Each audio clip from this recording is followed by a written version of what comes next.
बिस्मिल्लाहिर्रहमानिर्रहीम। सूरत अल-इराक़ की आयत नंबर 73 से 78 तक का इंशाल्लाह आज तर्जुमा तफसीर बयान करूंगी।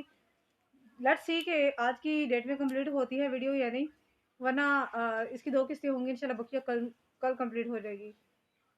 बिस्मिल्लाहिर्रहमानिर्रहीम। इला समूद अखाकुम सालिहा क़ाल या कौमी उबुदुल्लाह मा लकुम मिन इलाहिन गैरुहु क़द जाअतकुम बय्यिनातुम मिन रब्बिकुम हाज़िही नाक़तुल्लाहि लकुम आयतन फ़ज़ारूहा तअकुल फ़ी अर्दिल्लाहि वला तमस्सूहा बिसूइन फ़यअख़ुज़कुम बिअज़ाबिन अलीम।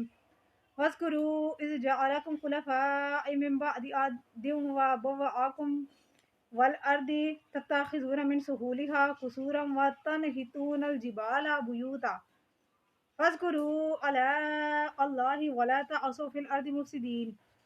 क़ालल मलअु लज़ीना इस्तकबरू मिन क़ौमिहि लिल्लज़ीना इस्तज़इफ़ू लिमन आमना मिनहुम अतअलमूना अन्ना सालिहन मुरसिलुम मिन रब्बिह क़ालू इन्ना बिमा उरसिला बिही मुमिनून क़ालल लज़ीना इस्तकबरू इन्ना बिल्लज़ी अमनतुम बिही काफ़िरून फ़अक़रुन नाक़ता व अतौ अन अम्रि रब्बिहिम व क़ालू या सालिहु अतीना बिमा तइदूना इन कुन्ता मिनल मुरसलीन फ़अख़ज़तहुमुर रजफ़तु फ़अस्बहू फ़ी दारिहिम जासिमीन।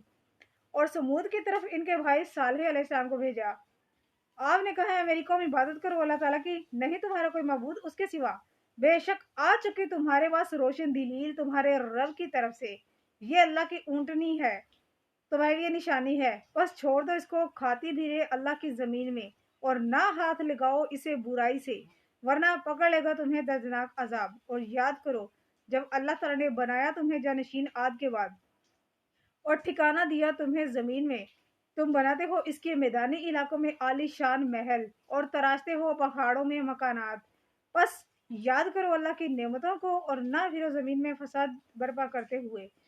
कहा उन सरदारों ने जो तकब्बुर किया करते थे इनकी कौम से, इन लोगों को जिन्हें वो कमजोर और जलील समझते थे, जो इनमें से ईमान लाए थे, क्या तुम यकीन रखते हो कि सालेह रसूल है अपने रब की तरफ से? इन्होंने कहा बेशक हम इस पर जिसे देकर इन्हें भेजा गया है ईमान लाने वाले हैं।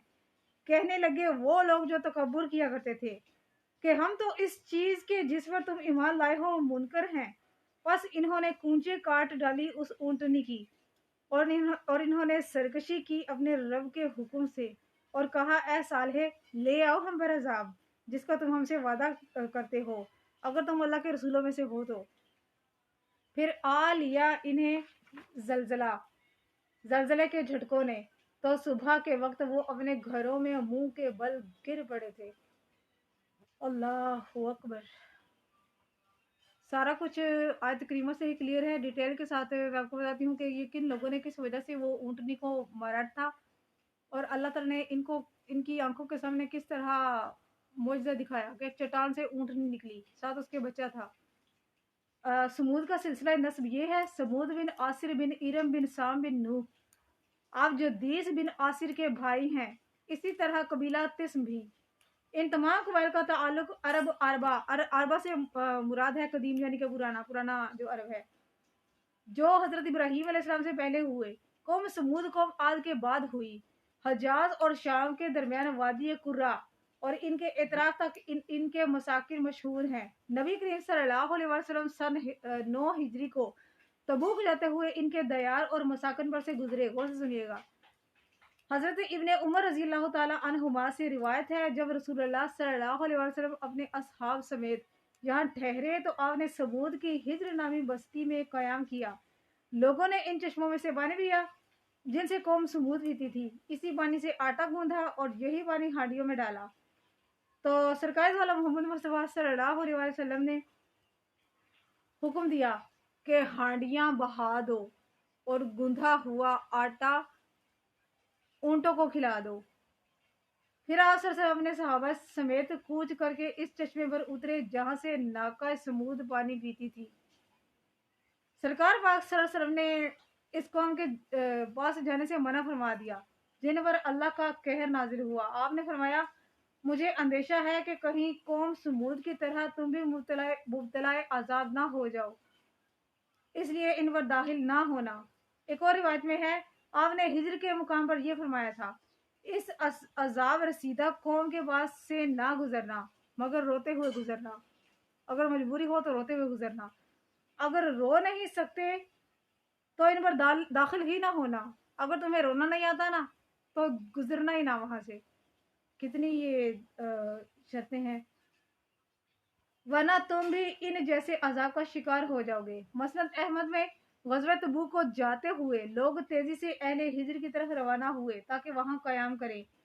حضور نبی کریم کو اس کی اطلاع ہوئی تو آپ نے یہ اعلان کروا دیا کہ نماز تیار ہے. ابو قبشہ کہتے ہیں کہ میں آپ صلی اللہ علیہ وسلم کی خدمت میں حاضر ہوا. آپ کے ہاتھ میں ایک نیزہ تھا اور آپ فرما رہے تھے کہ تم اس قوم کے پاس کیوں جا رہے ہو جس پر اللہ تعالیٰ کا غضب نازل ہوا ہے. ایک آدمی کہنے لگا یا رسول اللہ ہم ان پر تعجب کا اظہار کرتے ہیں. آپ نے فرمایا کیا میں اس سے بھی بڑھ کر تعجب خیز بات نہ بتاؤں. تم میں سے ایک آدمی خود رسول اللہ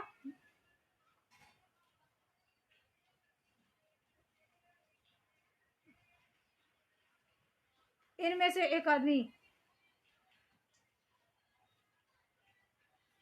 خود رسول اللہ صلی اللہ علیہ وسلم تمہیں ماضی کی بھی خبر دے رہے ہیں اور مستقبل کی بھی. اس لیے سیدھے ہو جاؤ اور اپنے آپ کو درست کر لو. اللہ تعالیٰ کو کوئی پرواہ نہیں اگر تم پر عذاب آ جائے اور ان قریب ایک قوم آنے والی ہے. یہ ممکن ہے کہ یہ اس پیشن گوئی سے مراد ہم لوگ ہوں جو اپنے آپ سے کسی چیز کو ٹال نہیں سکیں گے. حضرت جابر رضی اللہ تعالیٰ عنہ سے روایت ہے جب رسول اللہ صلی اللہ علیہ وسلم ہجر کے مقام سے گزرے تو آپ نے فرمایا معجزات اور نشانیاں نہ مانگو. قوم صالحہ نے معجزہ مانگا تھا تو انہیں اونٹنی ملی جو ایک راستے سے گزرتی تھی اور دوسرے راستے سے جاتی. انہوں نے اپنے رب کے حکم سے سرکشی کی اور اس کی کونچیں کاٹ ڈالی. ایک دن یہ ان کے چشمے کا پانی پیتی دوسرے دن وہ اس کا دودھ پیتے. لیکن انہوں نے جب اسے مار ڈالا تو ایک سخت کڑک نے انہیں آ لیا. وہ تمام کے تمام ہلاک ہو گئے سوائے ایک آدمی کے جو حرم شریف کے اندر تھا. صحابہ نے عرض کی یا رسول اللہ وہ کون تھا؟ فرمایا ابو رغال. وہ بھی جب حرم سے باہر نکلا تو اس کے سر میں بھی ایک بہت بڑا پتھر پڑا. وہ بھی چھٹی کر گیا. وہ بھی مر گیا. اس کو مطلب عذاب نے گھیر لیا. الا سمود اخاہم صالح یعنی ہم نے قبیلہ سمود کی طرف ان کے بھائی صالح کو بھیجا رسول بنا کر. انہوں نے بھی اللہ تعالیٰ کی وحدانیت کی طرف بلایا کہ شرک وغیرہ نہ کرو جس طرح آج کل ہمارے ہاں کر رہے ہیں لوگ. پھر فرمایا کہ جاءتکم بینات من ربکم یعنی میری رسالت کی صداقت پر دلیل تمہارے پاس آ چکی ہے. انہوں نے حضرت صالح علیہ السلام سے معجزہ طلب کیا تھا. خود ہی تجویز دی کہ فلاں چٹان سے اللہ تعالیٰ اونٹنی نکال کے دکھائے ہمیں تو ہم لوگ وعدہ کرتے ہیں کہ ہم تمہارے ساتھ ایمان لے آئیں گے. جی ٹھیک ہے. اللہ تعالیٰ تو معجزات دینے پر اور ہر چیز پر قادر ہے. اللہ تعالیٰ نے فرمایا معجزہ تو میں ان کو دے دیتا ہوں مگر اس کے بعد اگر یہ لوگ ایمان نہ لائے تمہاری تکذیب کی یعنی کہ نبی کی تو دیکھنا ان کا حشر میں کیا کرتا ہوں. ایسا ہی ہوا. اللہ تعالیٰ نے پہاڑ وہ نکال دی. اونٹنی کو وہاں سے نکال دیا. پہاڑی تھوڑی سی ہلی حرکت میں آئی پھر وہ پھٹ گئی. اس کے اندر سے کشادہ پیٹ والی مضبوط اونٹنی نمودار ہو گئی. بچہ جس کے پہلوؤں میں حرکت کر رہا تھا بالکل اسی طرح جس طرح انہوں نے مطالبہ کیا تھا. یہ دیکھ کر ان کا سردار جندہ بن عمرو اور اس کے ماتحت لوگ ایمان لے آئے. سمود کے بقیہ اشراف نے اشراف شریفوں کی جمع ایمان لانا چاہا لیکن زواب بن عمرو بن لبید خباب کہتے ہیں وہ جو بت خانے کا وہ جو ہوتا ہے نا منتظم وہ نظام چلانے والا وہ اور رباب بن سمار بن جلیس نے انہیں منع کر دیا. جندہ کا ایک چچا زاد بھائی شہاب بن خلیفہ بھی ایمان لانا چاہ رہا تھا. یہ بھی زما سمود میں سے تھا لیکن ان تینوں نے اسے باز رکھا. ان لوگوں کے کہنے سے اس نے بھی ایمان لانے کا ارادہ ترک کر دیا. اس کے متعلق مومنین سمود میں سے ایک آدمی نے یہ شعر کہے جو مسلمان تھا بتا. اس مومن کا نام محوش بن اسما بن زمیل تھا. شعروں کا ترجمہ یہ ہے آل عمرو کے کچھ لوگوں نے سمود کے معزز رئیس شہاب کو دین نبی کی طرف بلایا تھا اور اس نے اس دعوت کو قبول کر لینے کا ارادہ بھی کر لیا تھا. اگر وہ ایمان لے آتا تو صالح علیہ السلام طاقتور ہو جاتے. لیکن آل ہجر کے گمراہوں نے ہدایت کے بعد اسے گمراہ کر دیا۔ بقیہ کروں گی انشاءاللہ تعالیٰ کل۔